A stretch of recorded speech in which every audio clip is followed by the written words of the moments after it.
Charles is a graduate, like so many, full of potential. He's got the degree, the knowledge, the ambition, but there's a question burning in his mind that many young professionals face. How do I show employers that I'm the right person for the job? How do I stand out in the crowd? He has been preparing, working on his resume, and reading every article he can find, but something feels off. Charles knows he has the skills, but expressing those skills in a way that resonates with employers, that's the challenge.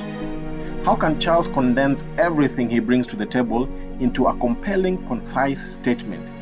Today, for our Mindful Monday with equipped professionals, we are going to explore how Charles can match his skills to the employer's needs and make every word count.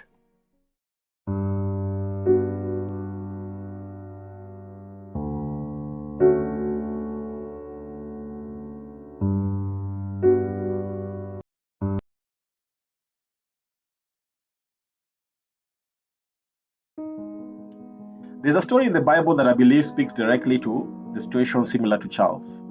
In 1 Samuel 17, we find David, young, inexperienced, and untrained in the ways of battle. But when faced with Goliath, David didn't try to be something he wasn't. He didn't put on Saul's armor or wield a sword he had never used before.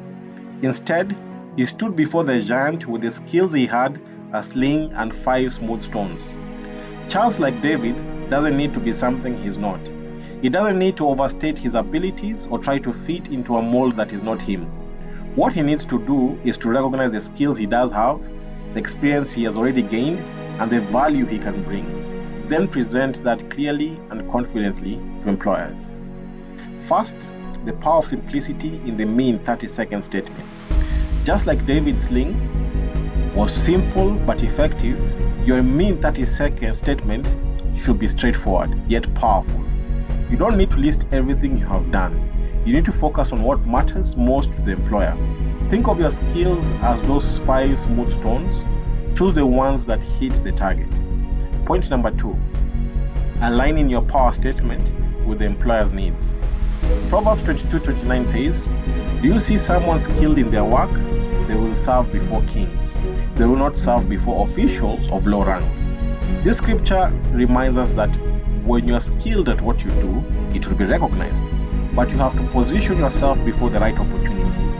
Charles must tailor his power statement to what each employer is looking for, showing them how his specific skills can solve their unique problems. Point number 3, confidence in presentation. Finally, remember that it is not just what you say, but how you say it. When David stood before Goliath, he spoke with confidence, not arrogance. He knew what he was capable of. Charles needs to believe in his abilities. His power statement is only as strong as the belief behind it. Speak with conviction, knowing that the right employer will see the value you bring. Charles' journey is like many of ours. Whether we are applying for jobs, pitching a business, or just trying to stand out, the key is knowing ourselves, knowing what we bring to the table, and matching that with the needs of the people we want to serve. Like David, we do not need to be the biggest or the most experienced. We need to be effective with the tools we have. So to all the youths out there like Charles, the ones wondering if they have what it takes, remember, you don't need to be everything to everyone. You just need to be the right person for the right opportunity. And by focusing on what makes you unique, by crafting that perfect me in 30 seconds and delivering your power statement with conviction, you can land that dream job. Hence, we highly recommend our Land Your Dream Job ebook to Charles and to anyone else ready to take that next step. It's time to own your skills and match them to the opportunities in front of you.